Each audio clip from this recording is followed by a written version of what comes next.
औज़ुबिल्लाहिमिनश्शैतानिर्रजीम बिस्मिल्लाहिर्रहमानिर्रहीम। Dear students, अस्सलाम वालेकुम। हमारा फ्यूचर इंडेफिनिट टेंस ही आज का टॉपिक है, लेकिन इसके सेंटेंसेस को आज हम करेंगे नेगेटिव और इंट्रोगेटिव। लास्ट लेक्चर में मैंने आपको बड़ी वजाहत के साथ बताया था कि इनको ट्रांसलेट किस तरह करते हैं और इनकी पहचान क्या होती है। तो अगर मैं वो इनको नेगेटिव बनाना सिखाना चाहूँ आपको, तो उससे पहले मैं ये पसंद करूँगा कि आपको एक पॉजिटिव सेंटेंस पैटर्न के तौर पर, एक मॉडल सेंटेंस के तौर पर रखूँ और उसको आप ट्रांसलेट कीजिएगा, उसको फिर कीजिएगा चेंज नेगेटिव में। एक सेंटेंस है, suppose he will work hard,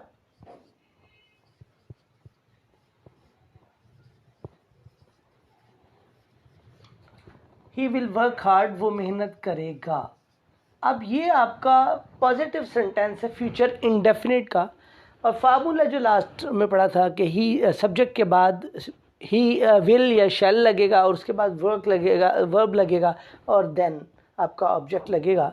तो इसमें he will work hard mean मेहनत करना, वो मेहनत करेगा। अगर आपने इसको नेगेटिव करना है कि वो मेहनत नहीं करेगा, तो आप क्या करेंगे, इसको सब्जेक्ट के बाद आप हेल्पिंग वर्ब लगाएंगे, विल या शैल, जो कल डिटेल से बताया था, और हेल्पिंग वर्ब के बाद आप नॉट लगा देंगे और उसके बाद बाकी आप जुमला लिख दीजिए, he will not work hard, वो मेहनत नहीं करेगा। तो इस तरह से आपका सेंटेंस नेगेटिव हो गया। अगर अब हम इसको ये जानने की कोशिश करें कि ये नेगेटिव सेंटेंसेस किस तरह से बनते हैं, तो उसमें एक ही आपका जो तरीक़ा होगा कि आप सब्जेक्ट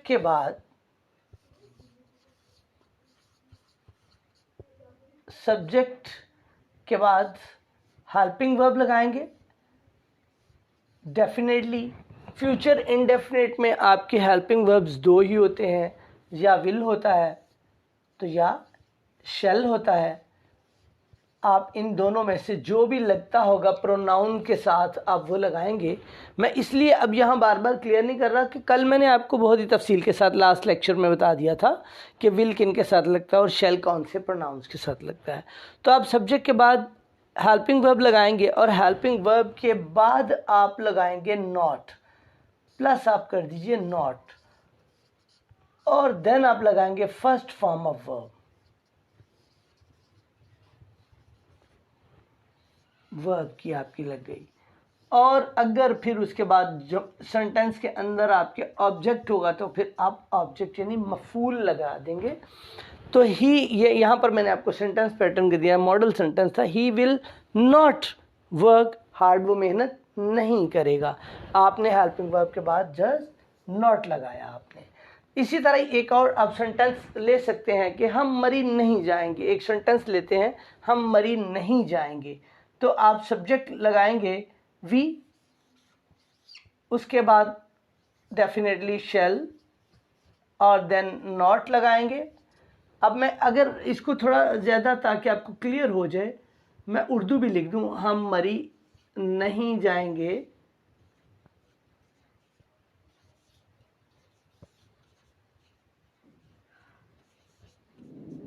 ये आपका हो गया सब्जेक्ट और जाना आपका वर्ब हो गया, ऑब्जेक्ट आपका जहाँ जा रहे हैं वो है।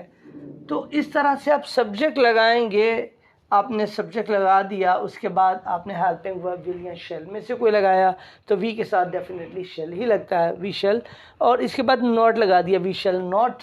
अब जाना की इंग्लिश है गो, कहाँ नहीं जाएंगे जनाब, गो के बाद प्रेपोजिशन टू आएगी और जगह प्लेस का नाम ऑब्जेक्ट जो है MURREE, Murree. We shall not go to Murree, हम मरी नहीं जाएंगे।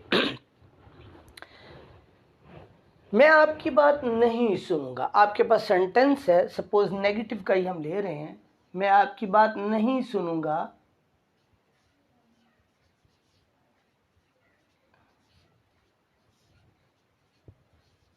बात नहीं सुनूंगा,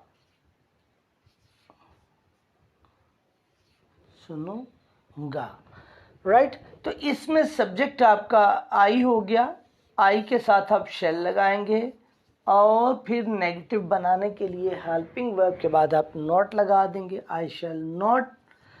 सुनना, लिसन, LISTEN, लिसन। लिसन के बाद हमेशा प्रपोजिशन टू आती है, लिसन टू। किसकी बात? आपकी बात। Listen to you. I shall not listen to you, मैं आपकी बात नहीं सुनूंगा। तो डियर स्टूडेंट्स, इस तरह से आपका तरीका है, ये आपका फार्मूला है सेंटेंस को नेगेटिव बनाने का ये। और एक की पॉइंट जो मैं हमेशा आपको दिया करता हूँ वो ये है कि अगर किसी सेंटेंस को नेगेटिव बनाना हो तो उसके पॉजिटिव सेंटेंस के अंदर मौजूद हेल्पिंग वर्ब को तलाश करें और उसके बाद नॉट लगा देंगे तो आपका सेंटेंस नेगेटिव बन जाएगा। ये वही बात है जो मैंने आपको अभी बतलाई है। अब आप बनाना चाह रहे हो इसके इंट्रोगेटिव, तो इंट्रोगेटिव बनाने के लिए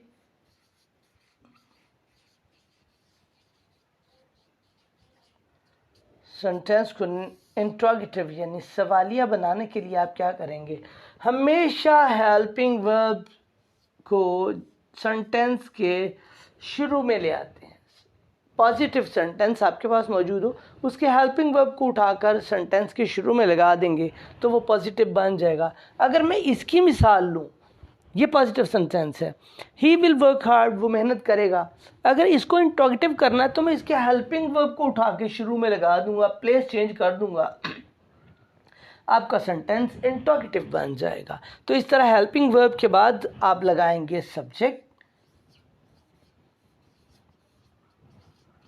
और सब्जेक्ट के बाद आप लगाएंगे फर्स्ट फॉर्म ऑफ वर्ब।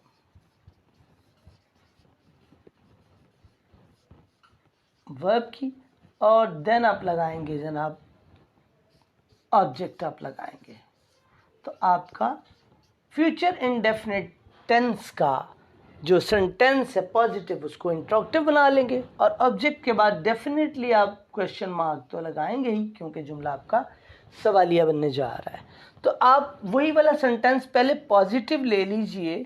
ये पॉजिटिव मैं लिख रहा हूँ, he will work hard, right, he will work hard, वो मेहनत करेगा, ही विल वर्क हार्ड, वो मेहनत करेगा। तो अब आप इसको इंट्रोगेटिव कैसे बनाएंगे? आप इसकी प्लेस चेंज कर देंगे, इसको इधर और इसको इधर कर देंगे। मीन्स कि विल को इधर आपने कर दिया और ही को आगे आपने लिख दिया, प्लेस चेंज हो गई।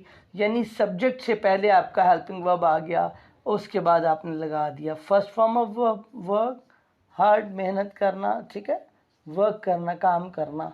तो ये आपका सेंटेंस इंट्रोगेटिव बन गया। Will he work hard means क्या हुआ? यहाँ अगर आपका पॉजिटिव था कि वो मेहनत करेगा, वो मेहनत करेगा, तो ये आपका सेंटेंस होगा क्या वो मेहनत करेगा, क्या वो मेहनत करेगा। और आपने यहाँ उर्दू में सवालिया निशान लगा दिया, क्या वो मेहनत करेगा, विल ही वर्क हार्ड। तो इस तरह से आपका इंट्रोगेटिव हो गया। अगर आप जैसे जो भी सेंटेंसेस हो मैं आपकी बात सुनूंगा आपको, ठीक है, आप shall I listen to you आप कर दें, we shall not go to Murree, मतलब ये तो नेगेटिव है, आप इसको बनाने के लिए इंट्रोगेटिव इसके शैल को पहले लगा लीजिए, ठीक है। क्या आप मरी जाएंगे, क्या हम मरी जाएंगे, शैल वी गो टू मरी, क्या हम मरी जाएंगे।